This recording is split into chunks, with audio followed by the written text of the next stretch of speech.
The value of the ancient versions is that once the Greek New Testament is translated into another language, then that language text of the New Testament, generally speaking, takes on a life of its own.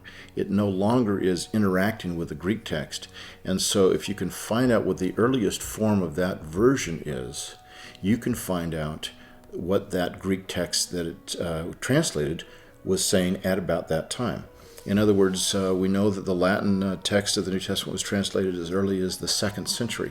And so when we look at Latin manuscripts and we can determine the earliest form of the Latin text, what we can tell is that that form of the Latin text is a 2nd century text that duplicates what the Greek text was before it. Now that's the great value of the versions, as well as placing those versions in different geographical locations. So you've got the Latin text that's going to be especially in the West, and then you've got the Coptic text of the New Testament that's especially in the South, and the Syriac text, which is especially in the East.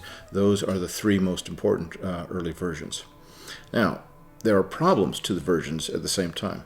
First of all, we are trying to reconstruct the text of a version to determine what its original form is. We don't have those 2nd century Latin manuscripts anymore. We have later manuscripts that point to the source of the Latin text being done in the 2nd century, but we don't have the 2nd century manuscripts. So that's one of the problems that we've got, is we have to reconstruct the Latin text to figure out what that 2nd century text said. But another problem with these ancient versions is the principles of translation that the translators followed.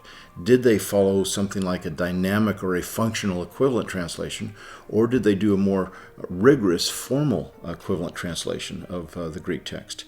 Those that are more formal, that are almost, we might say, bad Latin or bad Coptic or bad Syriac, are going to be the versions that are the most valuable for us for getting back to the underlying Greek text, because they're translating it so woodenly that we can see what that Greek text really said. But if a translation is loose or is very fluid or very dynamic, then it's much more difficult to see what that underlying Greek text said. The third problem that we have with some of these ancient versions is that they are not translations directly from the Greek, but they are translations from an intermediate language, and consequently all of the difficulties we already have with looking at a version, trying to get back to its underlying Greek text and what the principles of translation are compounded by this two-stage translation that's 2 steps removed from the original Greek. The final problem that we have with the versions has to do with the internal language makeup, and especially dealing with grammar and idioms.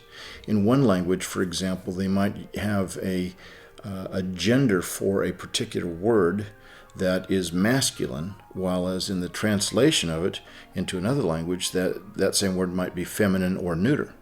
And consequently, in, say, Ephesians chapter 1, verse 14, where in the Greek it speaks of the Spirit as a down payment, in 1:14 it says, "Who is a down payment?"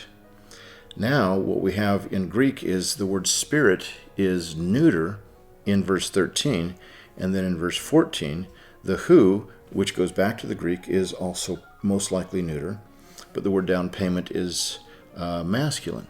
But in Latin, everything reverses. The word spirit in Latin is masculine, the word down payment is neuter, and consequently, to judge what that relative pronoun there is it or is it he, that's going to be a far more difficult thing to assess. So the differences in the grammatical structure between the two languages often give us a false reading as to what that original Greek must have said if they are just the opposite from one another. Another issue would be the definite article, the word the. In Greek, we have it, but in Latin, there is no the, and consequently, the Latin cannot properly represent when there is a textual variant between having the article and not having the article. So its voice is completely nil at those points.